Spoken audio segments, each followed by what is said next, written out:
तो स्वागत है आप सभी का एक बार फिर से एसआरएम लेक्चर्स के इस डिजिटल प्लेटफॉर्म पर। उम्मीद है सभी अच्छे होंगे।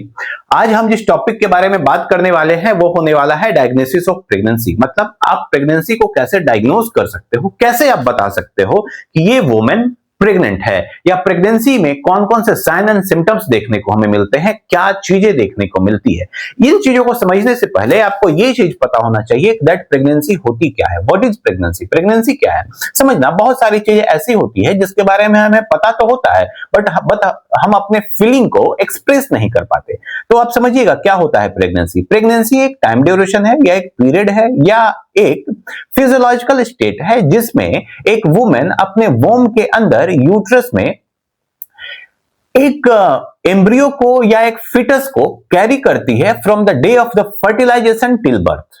एक, या हम यूं बोलें तो एक ऐसा टाइम ड्यूरेशन जिसमें वुमेन के यूट्रस के अंदर, वुमेन के वोम के अंदर एक फिटस या एक एम्ब्रियो का ग्रोथ हो रहा होता है from the day of the fertilization till birth.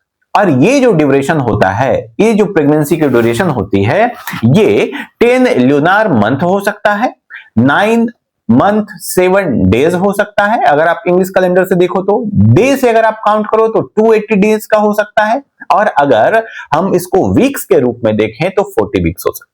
अब बात करोगे कि सर लूनार मंथ क्या है। लूनार मंथ जैसे आप हिंदी कैलेंडर से काउंट करते हो, चैत, बैसाख, जेठ, आषाढ़, सावन, भादो, आश्विन, कार्तिक, इस तरीके से जो होता उसको लूनार मंथ बोलते। और इसमें वाई दिस इज 10 मंथ, क्योंकि बच्चों एक लूनार मंथ में 229.5 डेज होते हैं। क्लियर है? जिसकी वजह से इंग्लिश कैलेंडर से थोड़ा सा डेट बढ़ जाता है। इंग्लिश कैलेंडर में हम बात करें 9 मंथ और 7 डेज होता। 9 मंथ क्या सर? जनवरी, फरवरी, मार्च, अप्रैल, मई, जून, ऐसे 9 मंथ और 7 दिन। अगर हम डे से काउंट करें तो 280 डेज का ये ड्यूरेशन हो सकता है, और अगर वीक्स की बात करें तो 40 वीक्स तक हो सकती है। अब इस ड्यूरेशन को हम जेस्टेशनल एज बोलते हैं। और जेस्टेशनल एज काउंट कैसे होता है?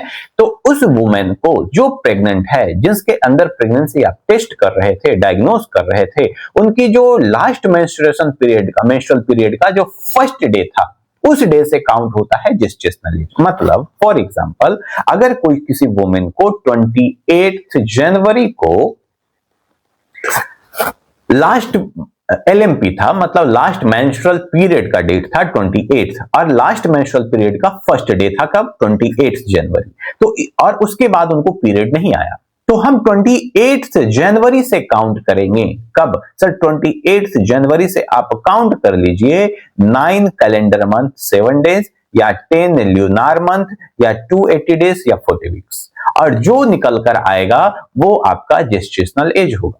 इसमें एक और चीज होती है true gestational age. What is true gestational age? True gestational age आपको जो 280 डेज थे, इस 280 डेज में आपको 14 दिन माइनस कर देना है। क्यों करना है समझना मेरी बात। सर लास्ट डे कब था? लास्ट मेंस्ट्रुएशन पीरियड का फर्स्ट डे कब था? 14 तारीख।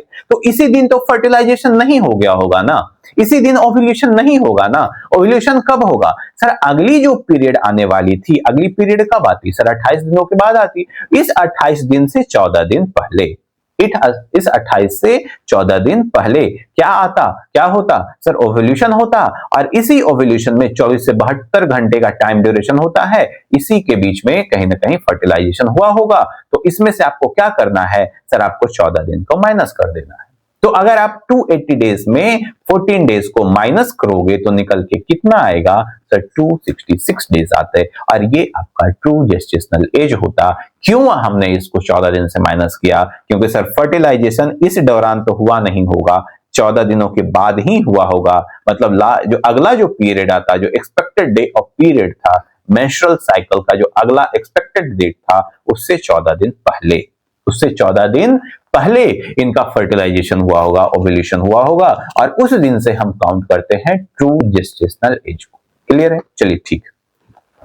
क्या है अब यहाँ पे देखिए मैंने लिखा है that the true gestational period क्या होता है? कैलकुलेटेड 280 डेज में 14 दिनों को आप माइनस कर दीजिए, और 266 डेज को हम ट्रू जेस्टेशनल एज बोलते हैं, क्योंकि इसी दौरान पे आपका फर्टिलाइजेशन होता, ओव्यूलेशन होता, जिसको हम फर्टिलाइजेशन एज या ओव्यूलेटरी एज बोलते हैं। क्लियर है? ठीक है। फर्टिलाइजेशन यूजुअली अगर 40 दिन prior to the expected missed period, जो भी मिस्ड पीरियड था उससे 14 दिन पहले फर्टिलाइजेशन हो गया होगा, और जो नॉर्मल साइकिल अगर 24 दिन का है तो ठीक है। अब ये जो ड्यूरेशन है बच्चों, इस ड्यूरेशन को हम 3 हिस्से में बांटते हैं। कितने हिस्से में बांटते? 3 हिस्से में बांटते।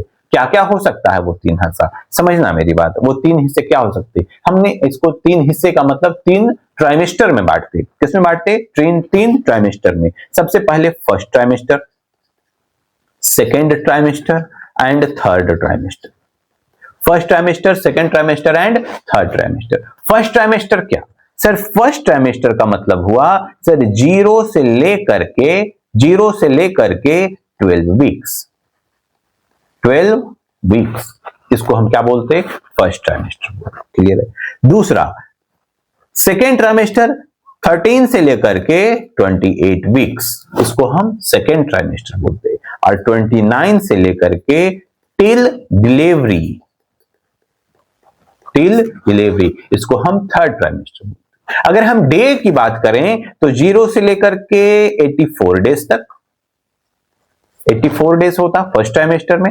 85 से लेकर के मतलब 85वां दिन से लेकर के 196 डे के बीच का जो ड्यूरेशन होगा वो सेकेंड ट्राइमेस्टर कहलाएगा। और 197 से टिल डिलीवरी तक का जो ड्यूरेशन होगा वो थर्ड ट्राइमेस्टर कहलाएगा। मतलब ये जो प्रेगनेंसी का ड्यूरेशन होता, इस प्रेगनेंसी के ड्यूरेशन को 3 हिस्से में बांटी जाती है। First trimester, second trimester and third trimester. First trimester होता है 0 से लेकर के 12 वीक का, सेकेंड ट्राइमेस्टर होता है 13 से लेकर के 28 वीक का, और थर्ड ट्राइमेस्टर होता है 29 से लेकर के टिल डिलीवरी तक। क्लियर है? ठीक है। इस ट्राइमेस्टर्स के दौरान, जो फर्स्ट ट्राइमेस्टर हो, सेकेंड ट्राइमेस्टर हो, थर्ड ट्राइमेस्टर हो, इस ट्राइमेस्टर्स में हमें कुछ प्रेगनेंसी के साइन देखने को मिलते हैं। क्या देखने को मिलता? कुछ साइन सिम्टम्स देखने को मिलते हैं। क्या साइन एंड सिम्टम्स देखने को मिलते हैं सर? 3 तरीके का साइन देखने को मिलता है। पहला, कौन कौन से 3 तरीके का? पहला प्रिजम्पटिव साइन, दूसरा प्रोबेबल साइन, तीसरा पॉजिटिव साइन। प्रिजम्पटिव साइन क्या होता है? ऐसे साइन जो वुमन बताती हो, जो प्रेग्नेंट होने, जिसको आपको लग रहा है कि ये प्रेग्नेंट है, या जो अपना प्रेगनेंसी आपसे डायग्नोस करवाने आई है, वो उस वुमन आपको बताएगी। क्या बताएगी सर? एमिनोरिया, नॉजिया, वोमिटिंग, है ना, यूरिनेशन का बढ़ जाना, कॉन्स्टिपेशन, इन सब चीजों को अगर वो बता रही आकर के कि ज्यादा यूरिन पास हो रहा है, जल्दी जल्दी वॉशरूम जाना पड़ रहा है, पीरियड नहीं आ रहे हैं, पीरियड मिस हो चुका है, 10 दिन ऊपर चढ़ गए, 15 दिन ऊपर हो गए, लेकिन अभी पीरियड नहीं आ रहा है, तो ऐसी चीजों को कौन बताएगा? सिर्फ वुमेन्स बताती है। ये सब्जेक्टिव डाटा होता है, आपको पेशेंट से ये डाटा लेना पड़ता है। आपकी क्लाइंट आपको बताएगी, क्या बताएगी? एमिनोरिया के बारे में बताएगी, नॉजिया वोमिटिंग के बारे में बताएगी। तो ये सब चीजों के बारे में जब वो आपको बता रही हैं, तो ये डाटा प्रिजम्पटिव डाटा कहलाता, प्रिजम्पटिव साइन कहलाता है। क्लियर है? और ये एक सब्जेक्टिव डाटा होता, और ये subjective data felt by women के द्वारा फील किया जाता है। क्लियर है? दूसरा, सेकेंड, ये एक ऑब्जेक्टिव डाटा होता, मतलब being a health care provider, being a nursing officer, being a staff nurse, या being a doctor, being a health care provider, आप इस डाटा को क्या करते हो? ऑब्जर्व करते हो। ये आप ऑब्जर्व करते हो। ये सीन वाई एग्जामिनर होता, जो एग्जामिनर कौन है? आप हो एग्जामिनर, आप एग्जामिन कर रहे हो, तो आप एग्जामिनर हुए, और आपने जो एग्जामिन किया, आपने जो ऑब्जर्व किया, आप क्या ऑब्जर्व करते हो? तो सर जो भी चीजें हम ऑब्जर्व करेंगे, क्या ऑब्जर्व करते हो आप? सर ऑजेंडर साइंस ऑब्जर्व करते, हम इनलार्जमेंट ऑफ यूट्रस को ऑब्जर्व करते हो ना।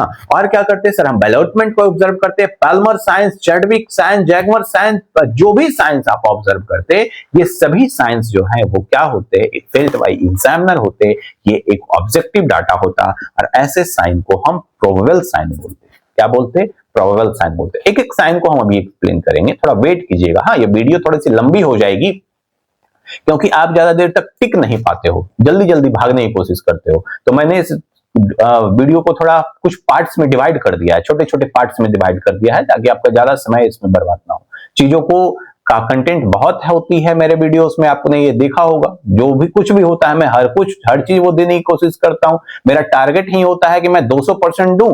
200% अगर दे रहा हूं तो 100% तो तुम्हें याद रहेगा, है ना। जिसकी वजह से मैं हर कुछ देता हूं, भर भर के देता हूं, ताकि आप उसमें से अगर 50% भी याद रखो तो वो आपके लिए पर्याप्त हो जाए।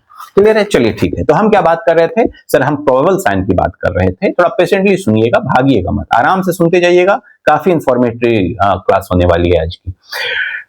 तो हम बात कर रहे थे प्रोबेबल साइन की, कि जो ऐसे साइन जो ऑब्जर्व किया जाता है by the examiner, by the health care provider, by the doctors, by the nurses, by the nursing officer, by the staff nurse, है ना? आपने जो साइन को ऑब्जर्व किया, और वो साइन क्या हो सकते हैं? तो Jacquemier sign, Chadwick sign, Osiander sign, Palmer sign हो सकते हैं, बैलोटमेंट हो सकता है, इनलार्जमेंट ऑफ यूट्रस आपको देखने को मिल सकते हैं ना। इन सब चीजों को अगर आपने ऑब्जर्व किया being a health care provider, तो ये प्रोबेबल साइन हो गया। हाँ, प्रिजम्पटिव साइन की अगर हम एक्यूरेसी की बात करें, तो इसकी एक्यूरेसी मायने नहीं रखती, ये एक्यूरेट नहीं होता, है ना?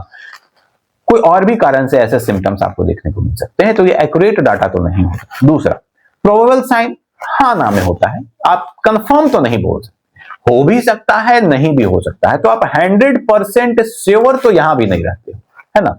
हो सकता है। हाँ, 100% अगर हमें कंफर्मेशन की तरफ जाना है, तो हम क्या करेंगे? तो फिर हम पॉजिटिव साइन को देखेंगे। क्या करेंगे? Positive sign. और पॉजिटिव साइन हमेशा कंफर्मेटरी होती है, क्योंकि इसमें डिफरेंट प्रूफ होता है। क्या एग्जांपल्स हो सकते हैं सर इसके? एग्जांपल्स हैं यूएसजी से आपने फीटस को देख लिया, फीटस के मूवमेंट को देख लिया, आपने डॉपलर्स की मदद से आपने फीटल हार्ट साउंड को सुन लिया। तो ये सब चीजों को अगर आप कर रहे हो, तो आप एविडेंस दे रहे हो फीटस का, फीटस को होने का, मौजूदगी का आप कहीं ना कहीं क्या दे रहे हो सर? एविडेंस दिख रहे हो। आप यूएसजी में बच्चे को आप देख पा रहे हो, आप क्या कर पा रहे हो? आपने देख लिया बच्चे को। दूसरा, आपने फीटल हार्ट साउंड को सुन लिया, तो ये पॉजिटिव साइन देखने को मिलते हैं। ये कैसे साइन होते हैं? ये पॉजिटिव साइन होते हैं, कंफर्मेटरी साइन होते हैं। क्लियर है? चलिए अब हम एक एक करके देखने की कोशिश करते हैं कि वो साइन क्या क्या हो सकता है। फर्स्ट साइन जो होता है बच्चे, जो हमें ये सब्जेक्टिव्स की मैं अभी बात कर रहा हूं, जो सब्जेक्टिव्स डाटा की मैं अभी बात कर रहा हूं, जो प्रिजम्पटिव साइन है मैं उसकी अभी यहां पे बात कर रहा हूं। कि जो सबसे पहले वुमेन आएगी तो आपको क्या बताती है सर? एमिनोरिया है, मतलब सीजेशन हो गया है, 1.5 महीने हो गए, 2 महीने हो गए, बट पीरियड अभी तक नहीं आया है ना? तो ये क्या कहलाता है? एमिनोरिया कहलाता है। क्यों होता है amenorrhoea? Why the amenorrhoea happens during the time of pregnancy? Pregnancy के दौरान एमिनोरिया देखने को क्यों मिलती है? समझना मेरी बात। प्रेगनेंसी के दौरान क्या होता है? प्रेगनेंसी के दौरान जब भी एक वुमन प्रेग्नेंट होती है, तो उनके अंदर, देखो मैं बना देता हूं यहां पे, एक वुमेन क्या है? प्रेग्नेंट है, प्रेगनेंसी है। प्रेगनेंसी के अंदर कुछ चीजों का डेवलपमेंट होता है। किस चीजों का डेवलपमेंट होता है? समझना। सबसे पहले तो सर यहां पे बीटा एचसी आएगा, एचसीजी, बीटा एचसीजी का सिक्रेशन होगा, बीटा एचसीजी का सिक्रेशन होगा। क्यों होगा? क्योंकि सर यहां पे आपकी जो ट्रोफोब्लास्ट का फॉर्मेशन हो जाता है। प्रेगनेंसी में किसका फॉर्मेशन होता?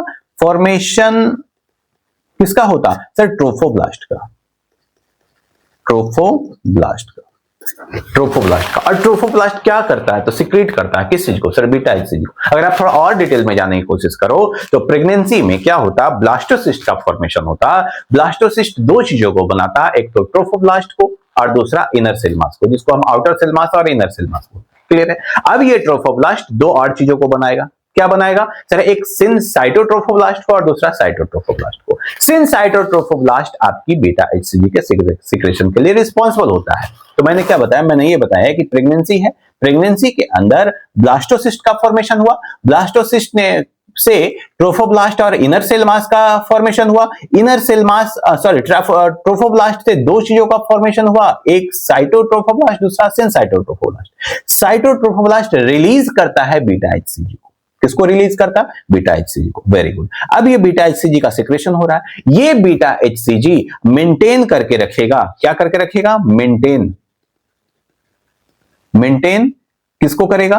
Maintain corpus luteum. Corpus luteum को ये क्या करेगा? मेंटेन करके रखेगा। और अगर कॉर्पस लूटियम मेंटेन होकर के रखेगा, अगर आपने मेंस्ट्रुअल साइकिल अच्छे से पढ़ा है, तो ये चीजों को आप रिलेट कर पा रहे होंगे कि कैसे ये चीजें हो रही है। अगर नहीं पढ़ा है तो आप कमेंट में कमेंट करना मुझे, सर एक मेंस्ट्रुअल साइकिल की भी क्लास ले ली जाए, तो जरूर उसको भी अच्छे से डिटेल में उसको भी हम एक्सप्लेन करने की कोशिश करेंगे।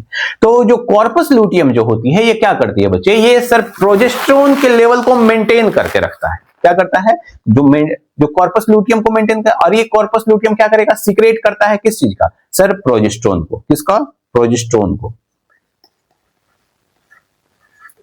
प्रोजेस्ट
अब जो थर्ड जो हम बात करने वाले हैं, थर्ड साइन जो हमारा होने वाला है वो होता है हमारा इंक्रीज्ड फ्रीक्वेंसी ऑफ मिक्चुरेशन। मतलब मिक्चुरेशन का फ्रीक्वेंसी बढ़ जाना। क्यों? क्योंकि समझना मेरी बात, क्यों होता है ये। एक प्रेग्नेंट वुमेन का जो यूट्रस होता है, वो जो बल्कि यूट्रस होता है, वो प्रेशर क्रिएट करता है यूरिनरी ब्लैडर के फंडस के ऊपर, जिसकी वजह से, अच्छा एक और चीज, एक प्रेग्नेंट जो ग्रेविड यूट्रस होता है, जो प्रेग्नेंट यूट्रस होता है, वो यूट्रस मोस्ट एंटीफ्लिक्स्ड और एंटीवर्टेड होता है, जिसकी वजह से ये कंप्रेस करता है आपकी फंडस, यूरिनरी ब्लैडर के फंडस को, जिसकी वजह से सेंसेशन ऑफ यूरिनेशन बढ़ जाता है। अब एग्जाम्पल ग्रुप में आप समझिए कि मैं क्या बता रहा हूं कि फॉर एग्जाम्पल ये आपका क्या है, यूरिनरी ब्लैडर है, और ये आपका फंडस, और फंडस के ऊपर क्या मौजूद है, आपका यूट्रस। ये यूट्रस कहीं ना कहीं प्रेशर क्रिएट कर रहा है, किसके ऊपर सर, ये फंडस के ऊपर। तो अब जैसे ही फंडस के ऊपर प्रेशर क्रिएट होगा, बल्कि यूट्रस कहीं ना कहीं प्रेशर क्रिएट कर रहा है, तो प्रेशर क्रिएशन की वजह से आपको बार बार कहां जाने का इच्छा होगा सर, यूरिनेशन की क्या होती है, अर्ज होती है। दूसरी कहानी, एक तो ये हो गया कि सर ये था, जो यूट्रस था, वो प्रेग्नेंट यूट्रस जो होती है वो कैसा होता है सर, मोर एंटीवर्टेड होता और मोर एंटी फिक्स्ड होता। मोर एंटी फिक्स्ड होता मतलब ज्यादा एंटीवर्टेड होता, ज्यादा एंटी फिक्स्ड होता, जिसकी वजह से कंप्रेस करता है वो fundus of the urinary bladder को, जिसकी वजह से बार बार सेंसेशन होता है यूरिनेशन का, क्योंकि स्पेस कम हो जाती है ना, स्पेस क्या हो गई, कम हो गई। दूसरी कहानी ये होता है कि ऑक्यूपाई कर लेता है, जो प्रेग्नेंट बल्कि यूट्रस जो होता है, ये ज्यादा स्पेस ऑक्यूपाई करता है आपकी पेल्विक कैविटी में। तो ऑक्यूपाई, दूसरा एक कंडीशन तो ये हो गया पहला। दूसरी कंडीशन ये हो गई कि occupy more space in pelvic cavity. तो पेल्विक कैविटी में ज्यादा स्पेस को क्या करता है, ये ऑक्यूपाई करता है, जिसकी वजह से वापस से वही कहानी होगी कि ज्यादा स्पेस को ऑक्यूपाई करेगा, तो अब इस पे अब कंप्रेस करेगा किसको, वापस से सर इसी को, यूरिनरी ब्लैडर को, और यूरिनरी ब्लैडर पे प्रेशर लगने की वजह से अब यूरिनरी ब्लैडर के अंदर स्पेस कम हो जाएगा, और बार बार फिर क्या होगा सर, सेंसेशन होगा किस चीज का, यूरिनेशन का, जिसकी वजह से फ्रीक्वेंसी ऑफ मिक्चुरेशन क्या होती है, बढ़ जाती है।